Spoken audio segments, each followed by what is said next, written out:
Дейвид Бенет, 57-годишен занаидчија од американската сојузна држава Мериленд, стана првиот човек на кого му било трансплантирано срце од генетски модифицирана свиња.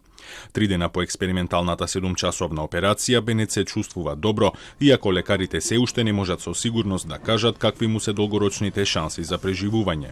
This patient was given an opportunity for this experimental transplant with the idea in mind that we didn't know what the outcome might be, but it wasn't going to be worse than traditional therapy.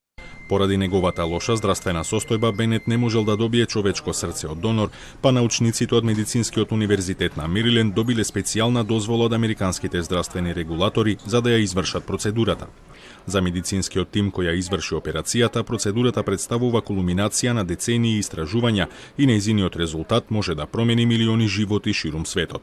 I think it's significant because we don't have a source of human organ replacement of sufficient numbers to answer demand.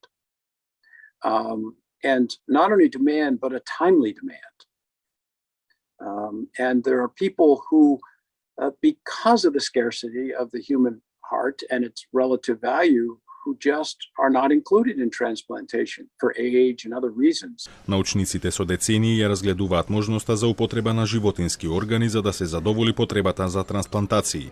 Во октомври минатата година тим хирурзи од Њујорк успешно изврши трансплантација на свински бубрек во човечко тело, но во тој случај пациентот беше со констатирана мозочна смрт без шанси за опоравување. It was always said that xenotransplantation is the future and always will be. This was quoted multiple times.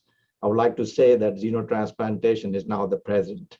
Свињата која го донирала срцето била генетски модифицирана за да се неутрализираат неколку гени, поради кои телото на Бенет би го отфрлило органот.